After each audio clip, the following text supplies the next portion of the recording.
Salut les fruits addicts, alors on est toujours dans le parc à Istanbul et on a trouvé, ça y est, le fruit emblématique de la Turquie, la grenade, et Vincent vous en parle tout de suite.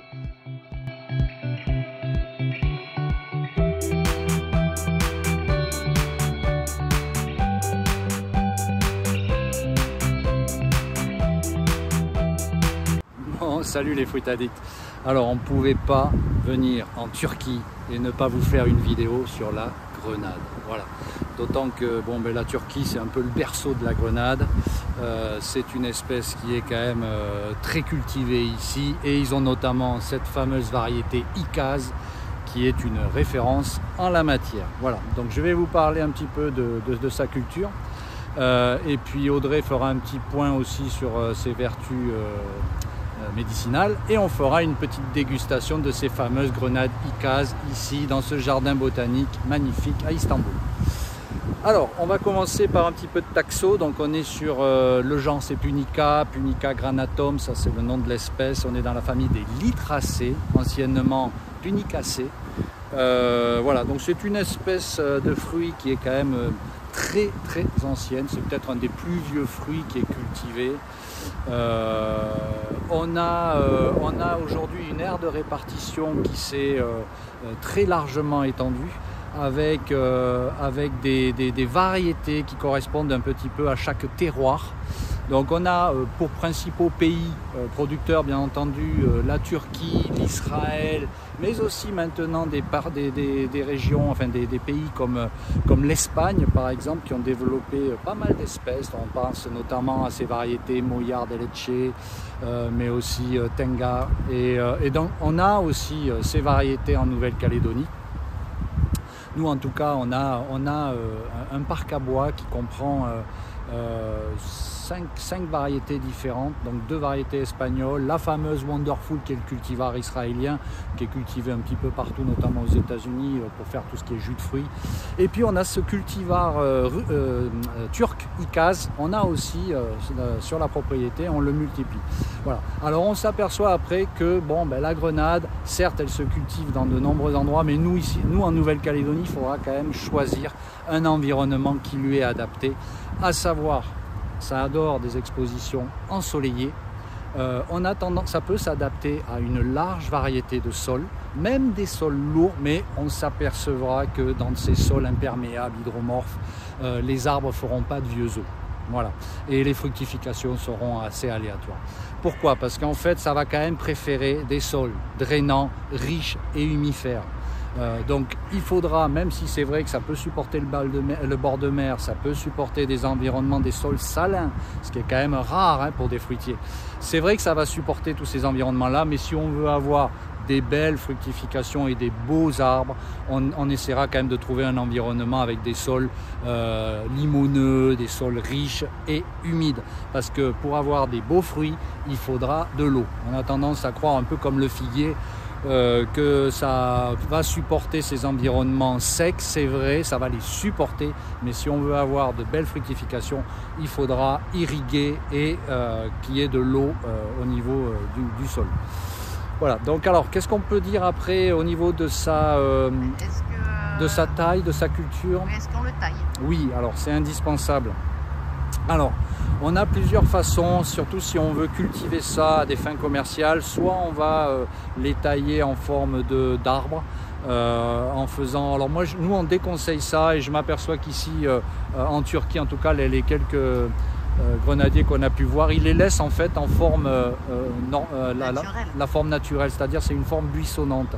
Ça permet que les arbres vieillissent mieux et plus longtemps. Parce que la taille, certes, elle est nécessaire, mais il faudra quand même faire attention. On va surtout principalement se concentrer sur la taille des rameaux de l'année pour pouvoir limiter un peu la hauteur, mais il faudra que ça soit fait de manière raisonnée et raisonnable. Voilà. Ça devient grand?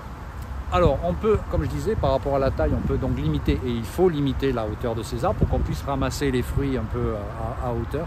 On va dire, allez, un grenadier, même si on ne le taille pas, ça va faire quoi, 4, 5, 6 mètres quoi.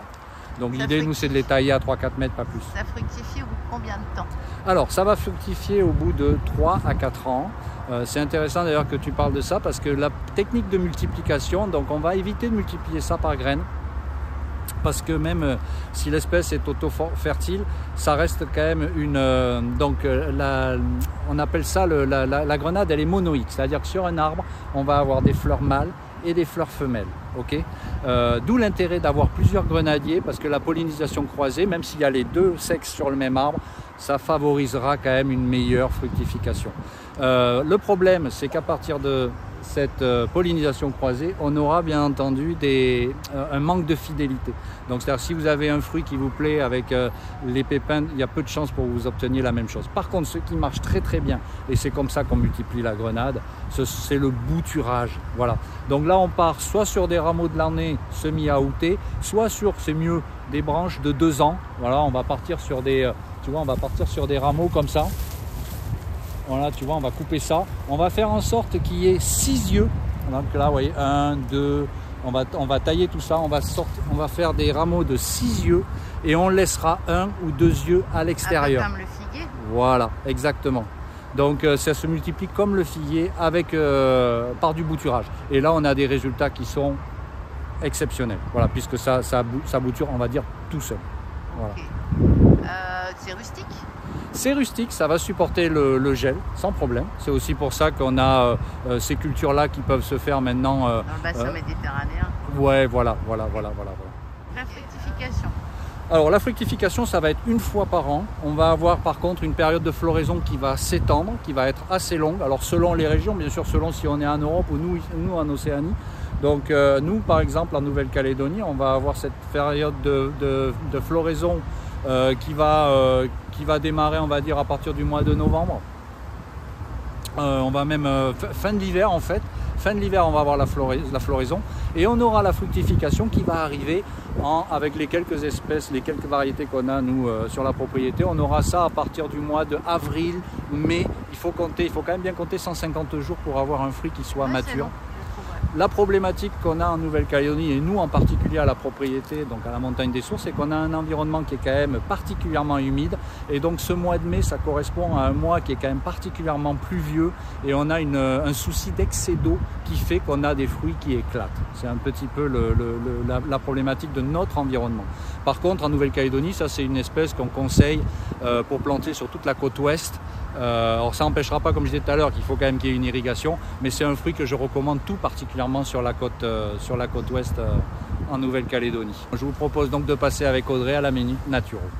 Allez, Minute Naturo sur la grenade. C'est vraiment un fruit, là ça fait toujours qu'une journée qu'on est en Turquie, mais on en a vu partout, des représentations, des tableaux, des poteries,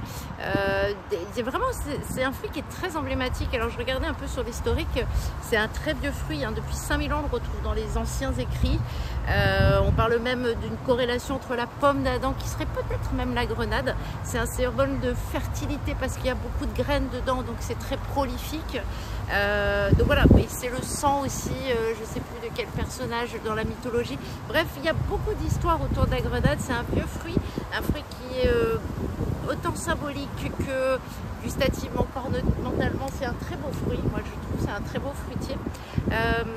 Alors au niveau des vertus médicinales, il y en a pas mal. Tous les fruits rouges, vous vous souvenez, c'est riche en anthocyanes, des antioxydants qui sont très très bons pour la santé cardiovasculaire, vraisemblablement pour la mémoire aussi, ça a pas mal de vertus.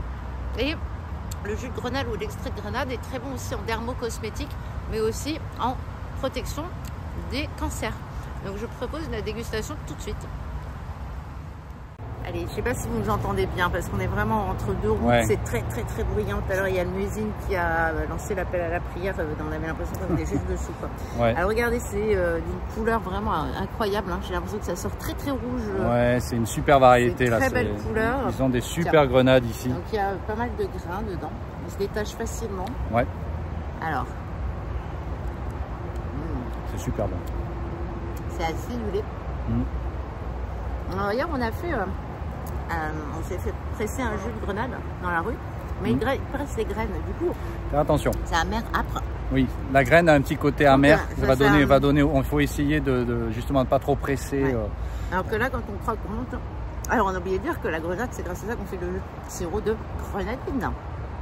Pour les Exact, gamines. exact. C'est un fruit qui est autant adapté en tant que fruit de bouche, qui peut être consommé comme ça en frais, qu'au niveau de la transformation. Voilà. Donc beaucoup en jeu. Donc le goût, ouais, c'est acidulé, sucré. C'est un goût rouge, je sais pas comment dire, de fruits rouges. Ouais. Ouais, c'est très parfumé, c'est très bon. Ouais, ouais, c'est très bien. Donc voilà, c'était la grenade. Je crois qu'il y a monsieur du jardin botanique qui nous suit. Ouais, on a oublié de vous parler aussi tout à l'heure par rapport à la culture. C'est une espèce qui peut, par rapport, tu sais, on en parle souvent avec l'espacement entre les arbres. Ah oui. Donc en gros, on va planter ça 4 mètres par 4 mètres. On va laisser ça en gros comme espace entre les arbres. Voilà.